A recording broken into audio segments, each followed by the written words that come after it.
Greetings, everyone. Dr. Jack Wolfson. Welcome to another YouTube Live that we do every Wednesday at noon Eastern, 10 a.m. Arizona time, and 9 a.m. Pacific. Welcome. I'm Dr. Jack Wolfson, cardiologist, and we got a pretty good episode for you. I think it's a great episode, and it's called The Best Cooking Fats for Heart Health. So the chat box is open. Jump in there if you've got any questions, and give me about 20 minutes to talk about the absolute best cooking fats for heart health. Because what happens is we often talk about what are the best foods to eat, what are the best beverages to drink, but we also really need to think about how we cook the majority of our foods.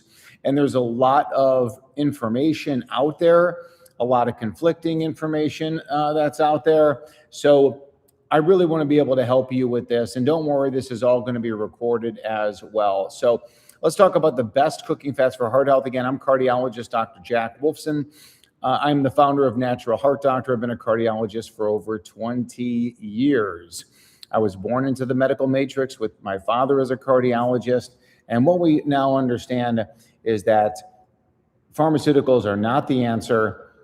The answer is eat well, live well, think well, test, don't guess, evidence-based supplements, biohacking strategies. And ultimately, it is about giving the body what it needs, taking away what it doesn't. So let me start off with this as it relates to how best to cook your food when you're cooking meat, when you're cooking vegetables, when you're cooking seafood.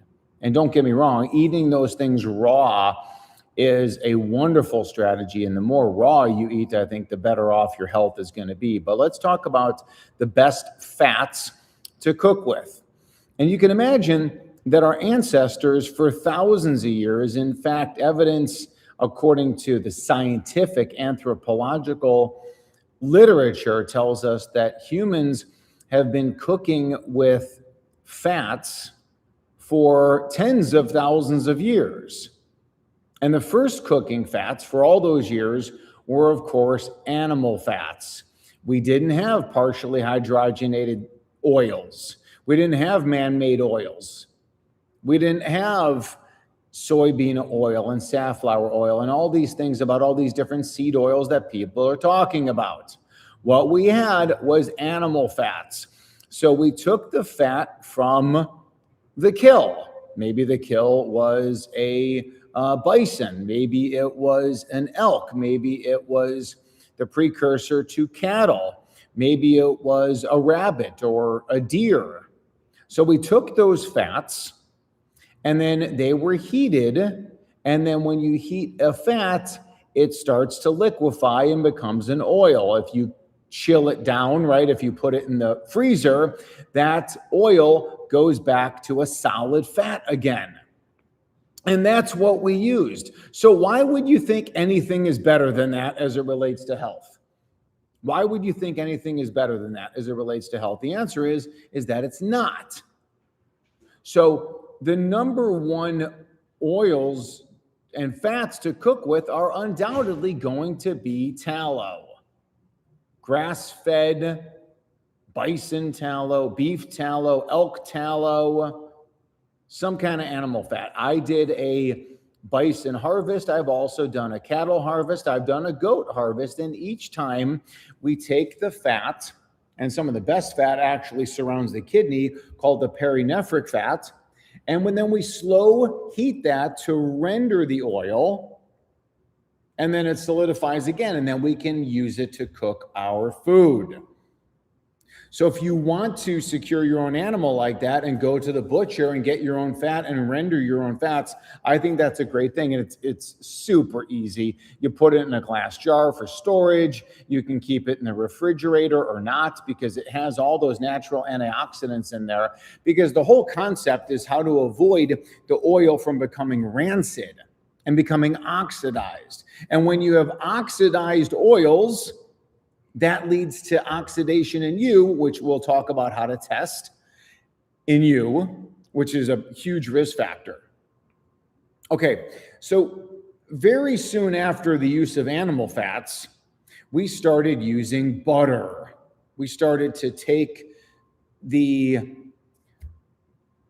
domesticated animals, and we would take the milk and we would learn how to make butter from that.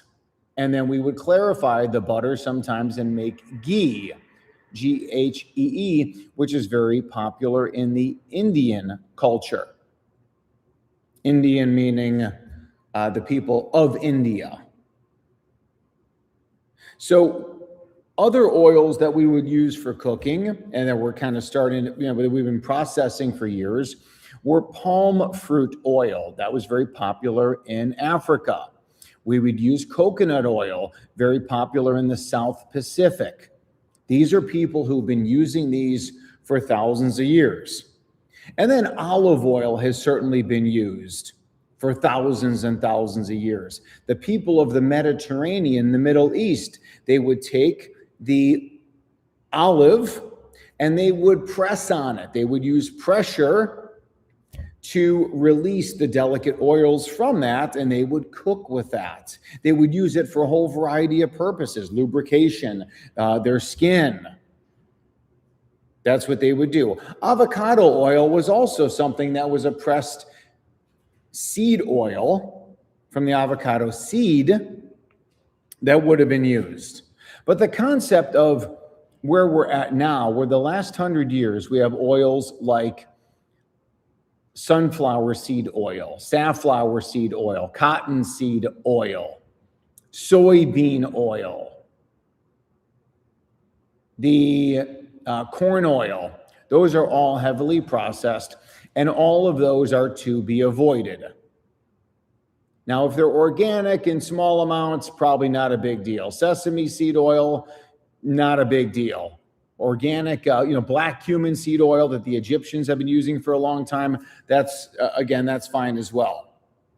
But the thing is that these industrial seed oils, and then they would start to partially hydrogenate it, and they would do this because it's cheap. It's very cheap to use partially hydrogenated soybean oil from my home state of Illinois to make a cooking oil to make candy compared to importing coconut oil. So therefore, the saturated fat oil was vilified as bad, and the hydrogenated oils were billed as good. But here's the thing I want to tell you. Saturated fats are the most stable. The medical literature confirms this. The saturation of them means they are least likely to oxidize. And it is the oxidation, or what other people are commenting, the rancidity of the oil. That's what leads to oxidation of the oil damage, and then we ingest it, and it leads to oxidative stress in us. And we test the oxidative stress through what we call the heart attack risk test. And I'm putting that into the notes here as well, the heart attack risk test. And that's a measure of your oxidation. So oils become oxidated when they are polyunsaturated fats, those seed oils. And then, of course, the monosaturated fats, which are olive oil, typically, would be the next best or the next worst. But the best oils are saturated fats. But it almost seems like they want us to be sick in order to take more pharmaceuticals, the food and the pharmaceutical industry working hand in hand under the control of the government that is all bought and owned by the pharmaceutical and food industries. They make us sick. Because clearly, we can state that when they introduced all these industrial cooking oils, our disease started to explode. So you want to remember that it is these oxidized and damaged fats that are the partially hydrogenated ones, that are the polyunsaturated seed oils. Those are bad. Now, I use olive oil for salads, for dipping and stuff like that. Olive oil has a very, very rich history of being heart healthy. The literature is very clear on that. Mediterranean diet would be the prime example. I don't really use olive oil for my cooking because like I said, I want to cook with a saturated fat that is very protected because of the saturation against heat damage and the oxidation process. So again, the best fats to cook with are going to be animal-based fats. It's going to be higher saturated fat products like coconut and palm oil. Those are your best fats to cook with.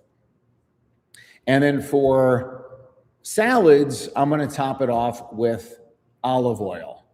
My favorite olive oil you can find at Natural Heart Doctor /olive, OLIV. That's my best recommended oil that's there. So as a summary, remember that the best fats are animal fats. The other way to eat, of course, is to do more raw. You can use organic coconut oil and palm oil like our ancestors have been using for a very long time. I don't really use much avocado oil. It's just not part of my diet. And then I love high quality olive oil. In fact, some people talk about doing a shot of olive oil before you go to bed as a liver tonic, liver cleanser. Helps to squeeze, helps to lead the gallbladder to contract, and you kind of get things, moving on there. So ultimately, if you want to measure how your body is being impacted by these oils and everything that leads to damage going on internally, if you're looking for one test, it is the heart attack risk test. Heart attack risk test is a wonderful test that measures your oxidation and oxidation damage done to the LDL particles and the lipids, and that is in the urine. That's the heartattackrisktest.com. And there you go. So if you had your gallbladder removed, it's gone, so there's nothing we could do about it. But that being said, flushing out the liver is always going to be very beneficial for you. And the fats that you ingest, if you can tolerate them, then go ahead and continue with those fats. If you're struggling with fatty foods, high quality fatty foods, then you may want to take some kind of an ox bile product with your meals.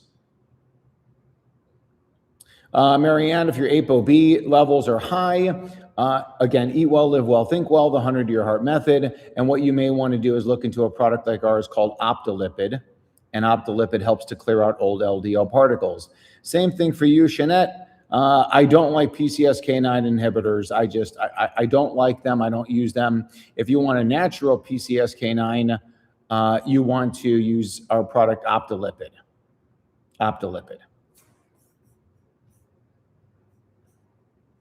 All right.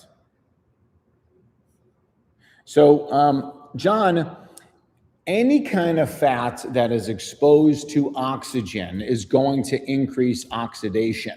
So yes, you want to keep your fats sealed and out of the oxygenation process. And that's also where light can impact that. So you don't store fats out in the open. You keep them in a dark, cool, but not necessarily refrigerated room. Doesn't necessarily have to go into the refrigerator. But, things like butter and ghee, I don't think it necessarily hurts to go in the refrigerator. I'm not aware that the refrigeration process causes any damage there. So I hope that's all helpful. All right. So Shanette, it's the Optilipid helps to clear out old LDL particles. Our Garlic Force is a good product. Kickstart My Heart is our liver, heart, kidney product from unvaccinated prairie grass-fed elk. You may want to take a look at that. The Gold Moroccan oil, Marianne, is that an olive oil? And is it okay to drink it? I mean, I think you wouldn't necessarily drink it, but you could definitely do a shot of it.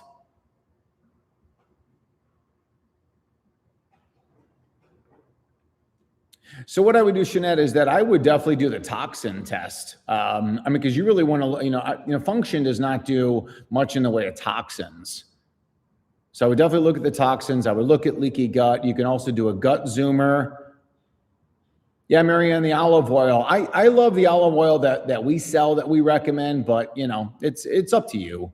There's a lot of good oils that are out there. What I like about the brand that we sell is that on their website, they've got all the third-party testing for contaminants. And so many people in the holistic space use the recommended olive oil that we use. So, Shanette, one thing you could do if you want to work with one of our doctors is that they will review the function results with you and then also decide what else you may need. So there's a lot of different options there, Shanette. A lot of different options. Because a lot of times people get all that function data and they really don't have anyone to review it with. I think we're the best, certainly as along with our knowledge of familial hyperlipidemia. So if you work with Dr. Rudin on our team, for example, I mean, he's a cardiologist who has extreme experience with that particular thing, as opposed to even if you had someone at function, they don't have any cardiologists helping you to interpret that. So there you go. All right. Well, listen, my friends, I hope this was a very valuable lesson for you. And maybe comment here. Has anybody tried to render their own fat? I have videos. If you go back to my Instagram feed and you go back to the month of September when we were in Colorado, it was like probably the first couple weeks of September. We were in Colorado, and I've got videos of me doing the rendering of the animal fat. And it's what's called perinephric fat that surrounds the kidney of the animal in order to protect the kidney, but it's a great source of fat for whatever reasons why it's there. And it's just, and it produced so much, from that animal. And I guarantee you the butcher is like throwing that stuff out. I don't even know what they're doing with it. You can probably find a local farmer, rancher, butcher that just has all this fat, and who knows what they're even doing with it. It's cheap. It's so cheap. So cheap. But that perinephric fat is so dense. Really good stuff. Really good stuff. And then actually when you render it down, and you kind of, you extract the oil out of it, you pour the oil off, then you get kind of this crunchy, because fat is in cells and there's proteins that are in there, and that kind of creates something else. Costco selling beef tallow. Now, remember, you want to get it in glass. I would be a little bit hesitant about something that's as mass volume produced as Costco. So there you go. I take levothyroxine. What I put in my heart first thing in the morning to help my heart. I like, our Shilajit tar. You may want to take a look at that. Maybe my team can put the link to the Shilajit. I don't know why the levothyroxine, if you're not supposed to have minerals, that doesn't make much sense to me. The more of an empty stomach you take the levo on, the better, but I'm not worried about like mineral products. Oh, you found the Instagram post? Cool. Thank you. Cool.